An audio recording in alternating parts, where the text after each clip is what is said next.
Hey everyone, hope you're having a great day and welcome back to the King Jordan YouTube channel. Infinity Ward has finally started rolling out information about the next Call of Duty, and well, it's that time of the year again. And I know I'm a little late on all this new information, but I wanted to give my initial thoughts.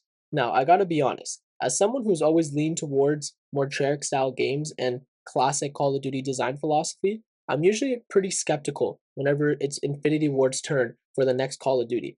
Despite the massive success of Modern Warfare 2019 and even Modern Warfare 2022 to a certain extent, I wasn't exactly the biggest fan from a gameplay perspective. I'm sure you've heard the same criticisms repeated 1,000 times by larger creators in the community, so I won't waste your time here rehashing all of them. Just know that heading into this reveal, my expectations were pretty damn low. Honestly, all I was hoping for was there to be dead silence as a perk and traditional red dots on the minimap, and that was it. If Infinity Ward only gave me those two things within this new game, I'd consider it a win. But after hearing everything that's supposedly coming with Modern Warfare 4, I have to admit I'm pleasantly surprised. This is probably the most excited I've ever been for an Infinity Ward game since probably COD Ghosts. And the reason why becomes pretty clear when you start looking at all three pillars they're pretty much pushing for this game: the campaign, multiplayer, and even DMZ. Now I'll start with the campaign, and I won't spend too much time talking about it as, let's be honest, multiplayer is what keeps most people around for the long-term health of the game. But after the disaster that was Black Ops 7's campaign, I think people have started to remember how important a good campaign can be for the overall package. Based on what I've heard so far, Modern Warfare 4 picks up directly after what happened in Modern Warfare 3, with Price continuing to hunt for Makarov. And I'll be honest, that Modern Warfare 3 campaign was slightly better than Black Ops 7. And when it first came out, it was people were not saying good things about it. So I'm not even gonna lie, I didn't really play it. But from the things I've heard, I know there's like a conflict going on in North and South Korea with a full-scale invasion going on. And honestly, it kind of interests me a little bit, as it's not just within the US as it usually is, and it's kind of taking a more worldwide scale. And since it's Modern Warfare, you already know the tone of the game is going to be pretty grounded, and it's going to be more back to the roots of traditional COD when it comes to campaign. And I think that's important because after Black Ops 7 with the goofy ass boss fights, I mean, it's really going to be important, especially for the casual players, as the campaign is usually the first thing people even play, and it kind of like just sets the whole tone for the game and even the multiplayer experience as well. So overall, I'm not really worried about the campaign, and if I had to predict, I'd say at the bare minimum, it's going to be at least like an 8 out of 10, because that's what Infinity Ward usually does with their campaign. So let's move on to the multiplayer and talk about what really matters. And based on everything we've heard so far and from what I could see online, it sounds like Infinity Ward may have actually listened to us for the first time in years. Starting with the maps, surprisingly, the maps sound much more traditional than what we've come to expect from recent Infinity Ward titles. The maps seem to be more structured, more three-lane, and much less focused on the maze-like design philosophy that made so many of the Modern Warfare 2019 maps frustrating to play. And personally, I really like the sound of that.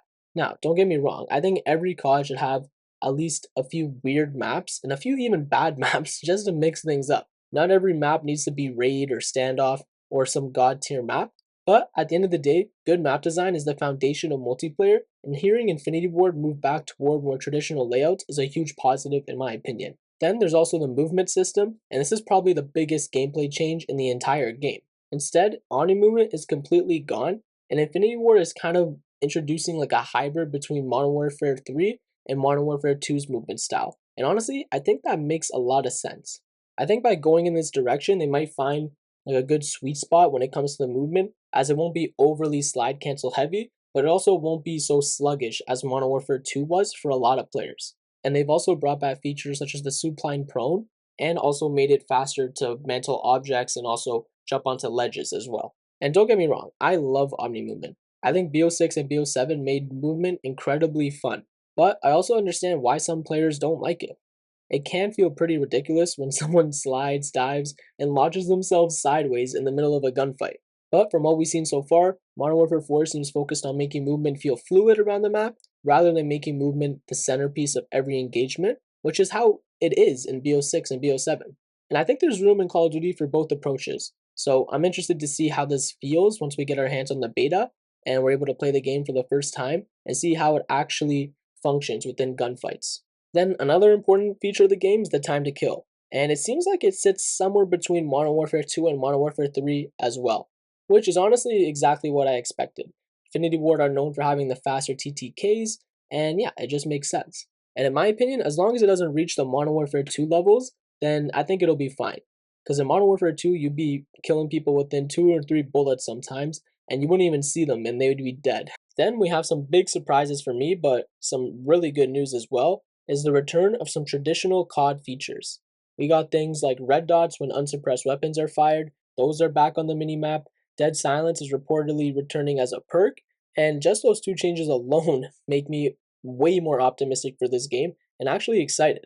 Because honestly, those were two of my biggest complaints with the previous Infinity Ward games. But now, with Infinity Ward finally giving in to the criticism, both changes should now help improve the pacing, encourage movement, and make the game just flow overall better.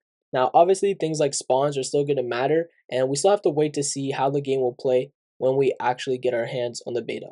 You can have great maps, great movement, but if the spawns are terrible, the game is still going to play pretty poorly. And then finally, we got Infinity Ward's classic system, which they introduced in Modern Warfare 2019, Gunsmith. I'm personally still kind of mixed on it. I still think Modern Warfare 2019 was the best version of Gunsmith we've ever gotten, but with the introduction of what they're calling Apex attachments, and them not taking up one of your attachment slots, I think it could potentially end up being the best version of the system we get. We'll just have to wait and see. But overall, it honestly, multiplayer sounds pretty promising, because for the first time in a long time, they actually don't seem so stubborn with the version they want for the game, and they're actually listening to a lot of the feedback we've given them over the years.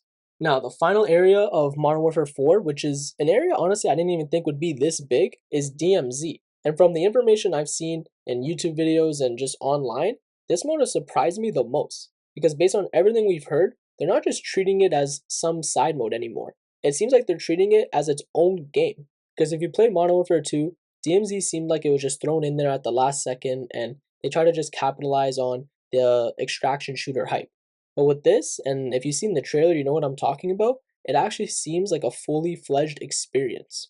And there's tons of videos talking about how the gameplay is and how the AI works and all that kind of stuff. So I'm not really going to get into that, as those videos will probably explain it better than I ever could. But the one thing I do want to mention, and mention how important this is that DMZ reportedly has its own progression system. So if you're playing DMZ, you'll be leveling up in DMZ, and it won't be showcased in multiplayer. Now, at first glance, it might seem like a bad thing, like, oh, like I want to be leveling up at all times. But I'm telling you, this is actually a blessing, especially if you are a true multiplayer fan.